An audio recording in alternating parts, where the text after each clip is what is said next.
Hello YouTube, this is OJ Cubing and welcome to my 100 subscriber Q&A special.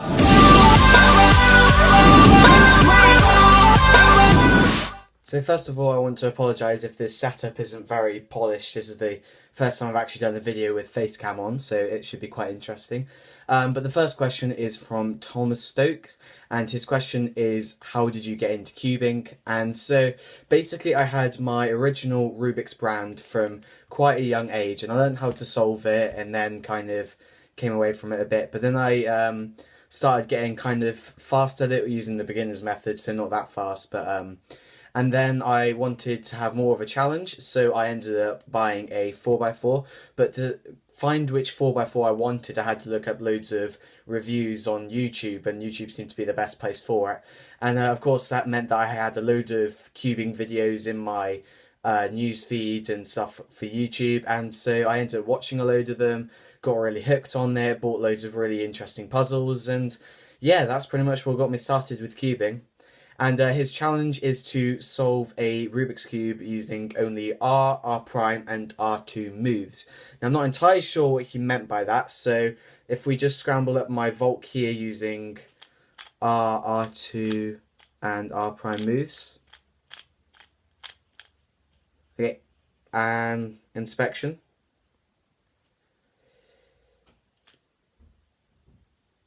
It's done. That wasn't a very difficult challenge. Okay, let's go to the next one. Okay, so the next question is from Charlie Techers, and he asks, what is your average in every event? And so if we go from the WCA website in terms of what events they have listed on there, we've got Rubik's Cube. I probably average about 16 to 17 seconds. 2x2, probably 4 or 5 seconds.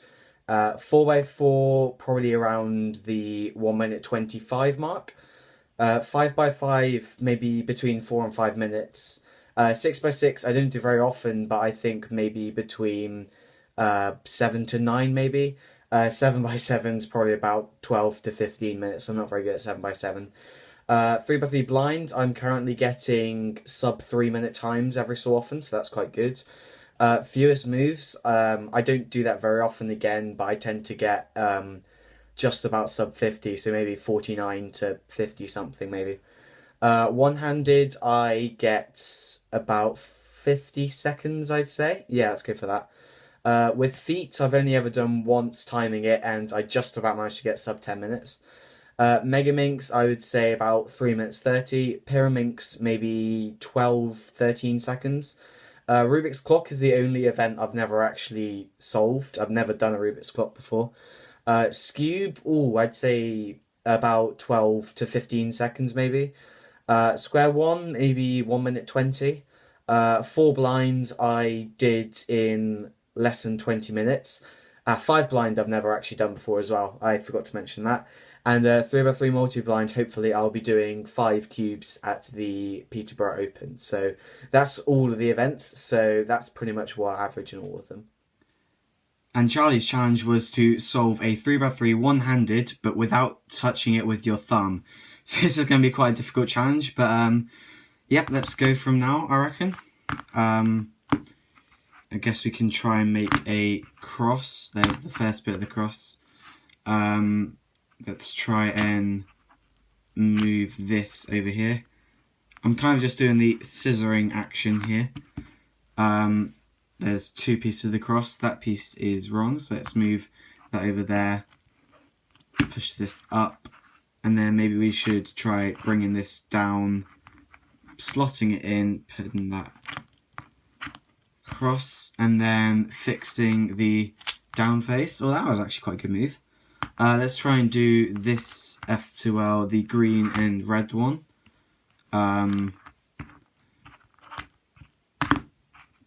Yep, that's good. Let's try inserting it. Oh god, it's gone off the screen. It's quite difficult to control. Let's put it in there. Okay, that's 1 F2L pair done. I'm going to time-lapse the rest of the F2L pairs and catch up with the last layer.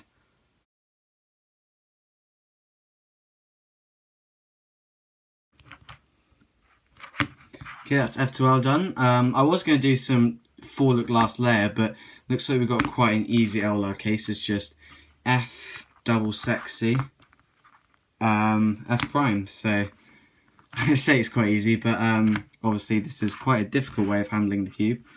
It's actually a really fun challenge already. I would definitely recommend it if you wanted to give this a go, because I do definitely think it's doable. Oh, and we've got a skip there, so I guess we can go straight into the U-perm.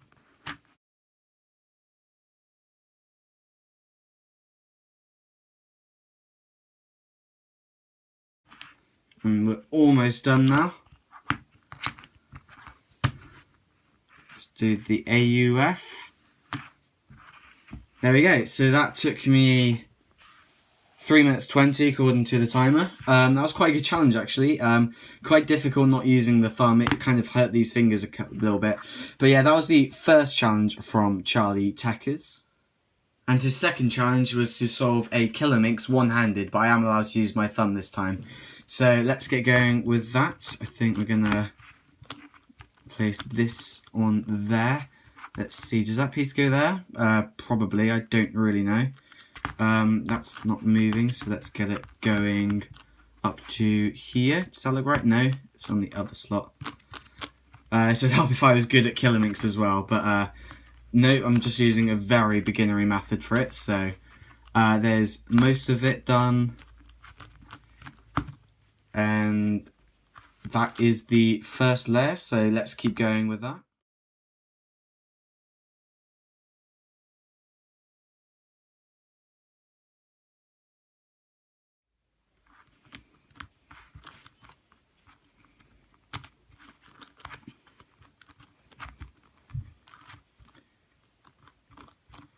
And there we go. Okay, that took me quite a while. That was quite difficult actually, especially because I've actually lubed up this killer minx, and so it was quite slippery and just sort of slipped everywhere. But again, thank you to Charlie Checkers for that suggestion for a challenge, because that was quite a fun thing to do. And again, try it yourself if you want to. Now the next question is being asked by Booger K. Sorry if I pronounced your name wrong. And his question is, what is the best 4x4 cube? Now I have the Moyu Aosu, which I think is quite a good cube, but also the Chi Wuchwei is probably the other best 4x4 on the market, and both of which you can find at cornertwist.com. I'll leave in the description. It's a really cheap website, and I'm getting all my cubes from there now, so you should definitely go check it out. And his challenge is to start from a 2x2, do it without breathing, and then 3x3 and see how far you can get. So I've got my Moyu Tangpo, Moyu Aolong, and Moyu Aosu. And I'm probably not going to finish the Aosu, but I'll see how far through it I get. And yeah, that should be a good challenge, so let's give it a go.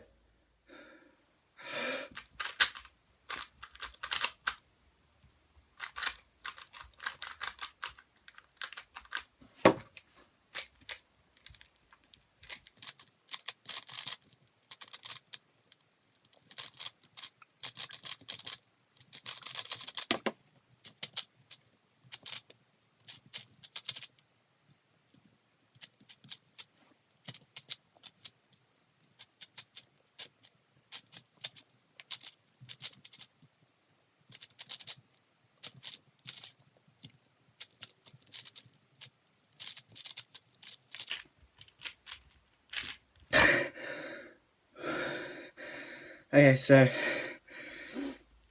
yeah, I didn't make that. I got to the first part of Yao pretty much up until edge pairing. Yeah, I'm not very good at 4x4, so that explains it partly.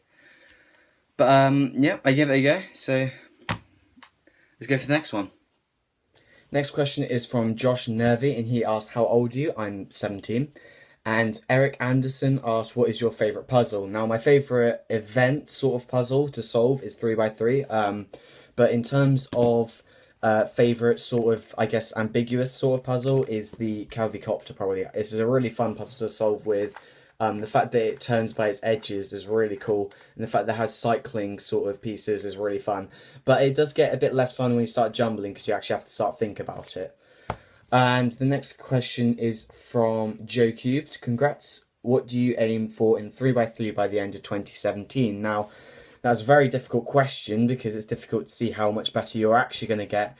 But I would like to get a sub 10 time. Not officially, that will be quite a challenge, but I reckon I could easily get a sub 10 sometime this year. My current PB is 10.85, so I don't see why I shouldn't get that.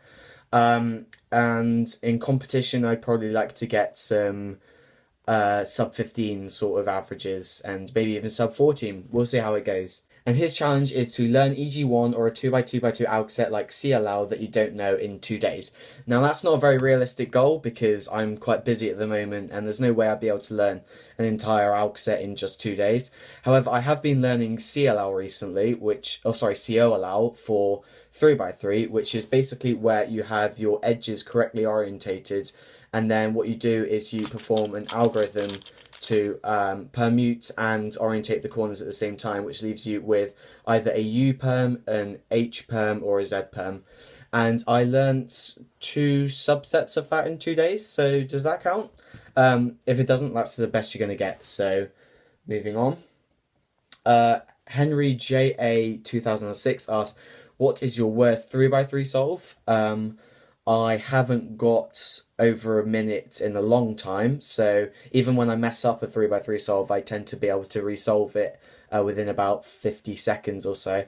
And my worst time in comp, I think, was 47 seconds. It was actually my first ever competition, my first ever Rubik's Cube solve, and I messed up the very ending of it, and so got a 50-second time. So yeah, that was kind of annoying, but I don't really know what else is my worst 3x3 solve. It would probably be the first time I ever solved it, because, you know, wasn't very good back then. And his challenge is to solve a 3x3 using only wide layer turns. Now, I have tried this out already, and it's very difficult, so let's go give it a go.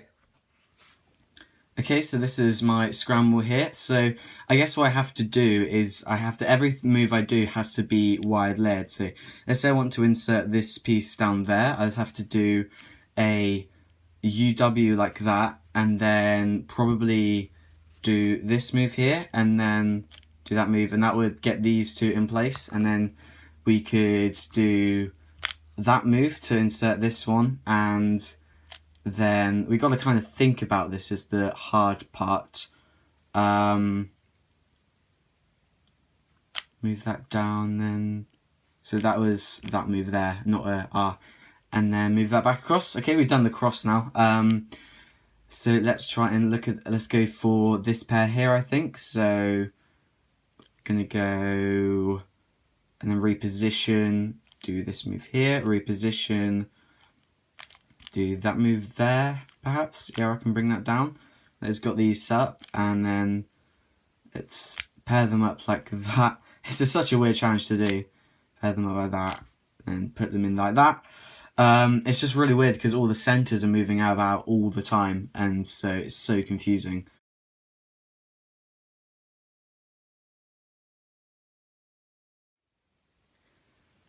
Okay, so OLL wasn't very difficult. I got the F double sexy F prime again, but I've got this V perm here, and I really don't feel confident in remembering it. So I'm going to try and attempt a Y perm. So if we start off with an F, if we have a look at that F, we can see if this is going that way, then it means this needs to go that way. And then we're going to need to do a cube rotation to put it back. R. Think. U prime. R prime. U prime. R. U. R prime. F prime. Yep, and then R. U. R prime. U prime. R prime. F. R. F prime. Okay, so that's got it to this final edge permutation here. So we're going to go... okay, so if we do that down move there...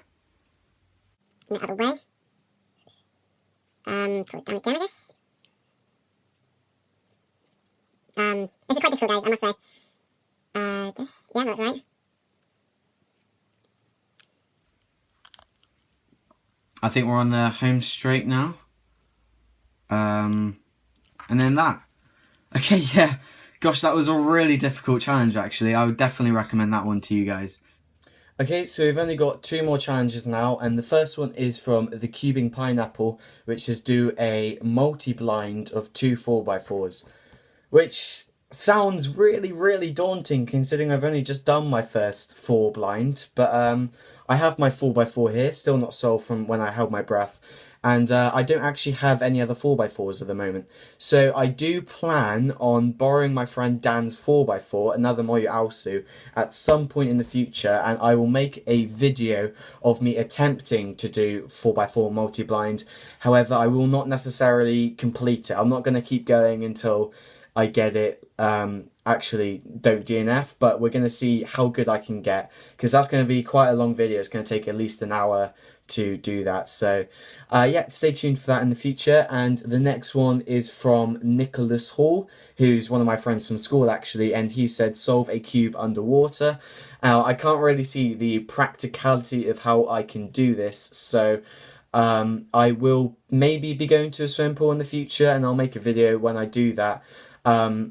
But I don't really think a bath or a sink will kind of do it very good justice. So if I ever do go to a swimming pool and solve a Rubik's Cube underwater, I'll keep you guys updated with that with a video.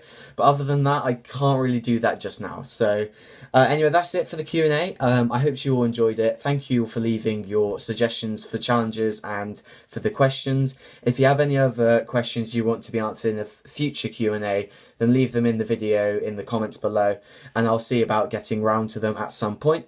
But anyway guys, that is it from me today, so thanks for watching and see you all later. Bye!